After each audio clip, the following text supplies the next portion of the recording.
Inflation levels, put simply, are out of control, with official inflation numbers hitting 9.1% in the UK and 8.6% in the USA as of June 2022. It is clear that central banks have lost complete control of the situation. But these figures are not just numbers on a page. If inflation were to maintain these levels, in just 5 years' time, the money in your bank would buy you half as much as it does today. So really, what is inflation? Why is it happening? And why is it worse than you think? Watch to the end of the video to find out.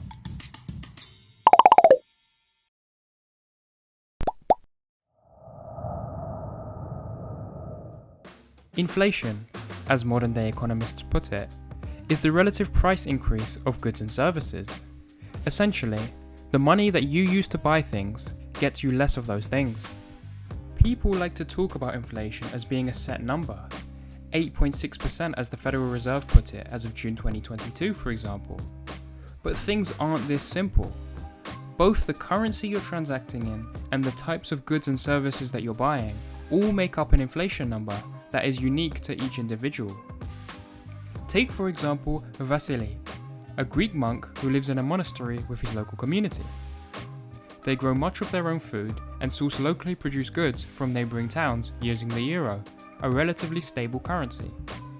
Vasily's personal inflation rate is likely to be low, as the cost to grow and make these goods is generally not dependent on the rest of the world, and therefore the cost of production is likely to remain stable. Contrast this with Michelle, mother of two, who live in Buenos Aires, Argentina. Michelle has to buy imported foods from her local supermarket, all of which are impacted by the rising cost of fertilizer to grow the food and oil to transport it. She needs to think about the cost of healthcare, schooling, housing, clothing for her children, in addition to a range of other goods whose price is determined by markets outside of their local control. Compound this with Michelle's use of the Argentine peso, which the Argentine central bank estimates will lose nearly 50% of its value by the end of 2022, and we see a starkly different personal inflation rate between the two. So just how is inflation measured? The official method of calculating inflation uses the Consumer Price Index. This involves taking a basket of goods and services that people need or are likely to buy, and measure the price increase of these goods and services year over year. The Federal Reserve calculated this figure at 8.6% from May 2021 to May 2022. But this is far from the real number, which many estimate to be well over 15%. One reason for this discrepancy revolves around the fact that the index doesn't include key costs such as asset prices, housing, mortgage payments, or shrinkflation, where the price of a product remains the same, but the size or quality of the product decreases. Furthermore, changes to the CPI calculation since the 1980s mean that economists are able to pick and choose what products are included in the calculation to fit their own narrative.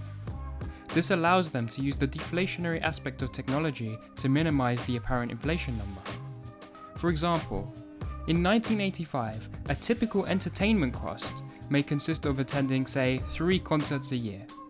At an average of £16 a ticket, this represents a total of £48 for the year. Today, those same tickets might be priced at, say, £70, coming to a total of £210. This is too much of a price increase, so economists might substitute this concert tickets cost in their calculation with something like a £6 a month Netflix subscription, totaling £72 a year. On paper, this would result in significantly less apparent inflation levels, but in reality, we know this is not the case. So the levels of inflation, we are told, are true. If you don't want to buy assets, live in or own a property, eat less, and don't do anything that involves leaving your house. But if that's not the case, then CPI is grossly inaccurate. So why is this all happening? Well, there isn't one clear reason, but only a collection of factors to talk about. To start with, if you increase the supply of money in circulation, the price of all other goods and services whose supply hasn't increased accordingly will naturally be repriced at a higher level over time.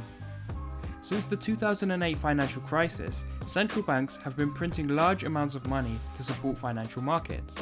This escalated in 2020 in response to the pandemic, where central bank balance sheets have seen record highs. For example, over 30% of all dollars in existence were printed by the Federal Reserve after 2020. Although modern monetary theory economists claim that this does not contribute to inflation, it certainly contributes to asset price inflation, resulting in the price of stocks and property to increase. But this is a complex system, and put simply, an increasing amount of money in the system will result, one way or another, in the increased prices of goods and services.